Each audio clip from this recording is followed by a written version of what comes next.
Bom dia, queridos, tudo bem com vocês? Como vocês estão? A paz a todos. Aqui quem vos fala é o pastor Mesaque. Estaremos em mais esse dia com uma exposição dos capítulos 29, 30 e 31 do livro de Ezequiel.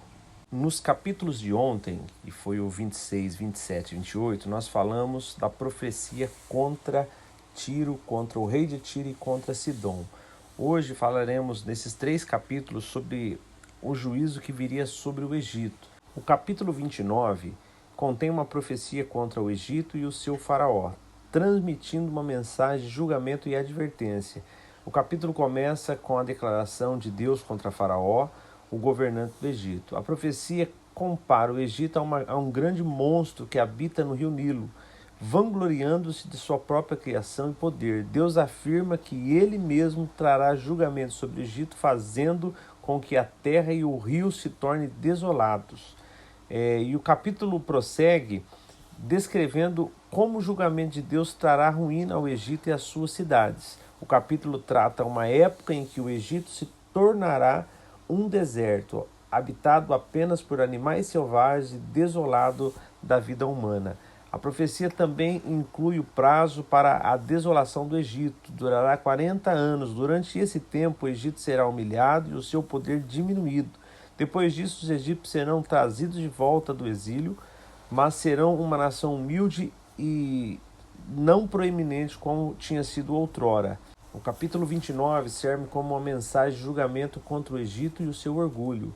O capítulo enfatiza a soberania de Deus sobre as nações e a sua capacidade de provocar sua ascensão e queda de acordo com seus propósitos. Também sublinha o princípio de que o poder e a arrogância humana são, em última análise, fúteis perante a autoridade de Deus. O capítulo funciona como um lembrete de que todas as nações, independente da sua força, são responsáveis perante Deus e estão sujeitas ao seu julgamento. O capítulo 30 continua com as profecias contra várias nações, concentrando-se principalmente no Egito e no seu julgamento iminente.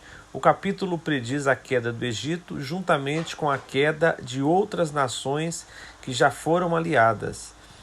Começa com uma declaração do julgamento de Deus contra o Egito. O capítulo descreve um dia de trevas e angústia, simbolizando a destruição e a turbulência iminente que cairão sobre a nação. O capítulo ainda usa uma linguagem vívida para descrever o caos e a devastação que se abaterão sobre o Egito. A imagem transmite o impacto generalizado do julgamento de Deus sobre os governantes, aliados e habitantes da nação.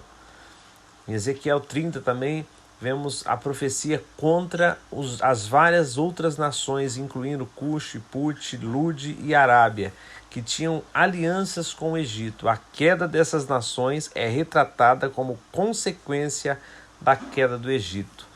O capítulo ainda retrata a força e o orgulho destruídos dessas nações, enfatizando a soberania de Deus sobre todos os reinos e sua execução de justiça.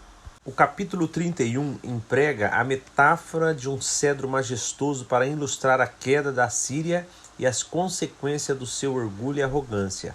O capítulo retrata os julgamentos inevitáveis das nações e enfatiza a importância da humildade.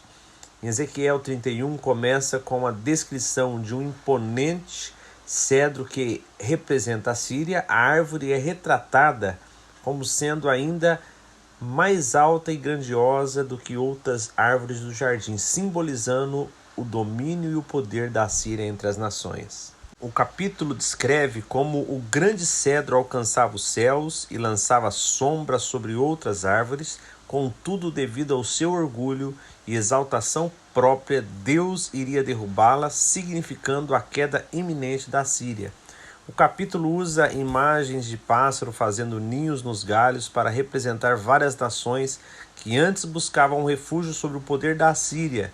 Essas nações lamentarão a queda da árvore como uma pedra de proteção e estabilidade. O capítulo 31 enfatiza que Deus derrubará a Síria e a colocará para descansar entre os mortos, representando a derrota e a humilhação da nação.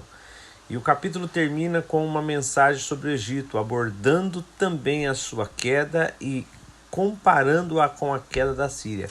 Isto serve de alerta para o Egito e as outras nações não seguirem o mesmo caminho de arrogância. Queridos, e assim finalizamos mais uma meditação e exposição da palavra do Senhor. Eu tenho certeza que se você já leu ou se você for fazer a leitura ainda, o Senhor vai trazer esclarecimento, trazer revelação para você sobre a tua palavra. Eu quero motivar você a continuar empenhado em ler, em querer conhecer e principalmente em praticar aquilo que aprendemos da palavra do Senhor. E as maiores lições que nós temos aprendido nesses últimos dias nos capítulos de Ezequiel é mostrando tanto a soberania do nosso Senhor quanto a justiça do nosso Senhor.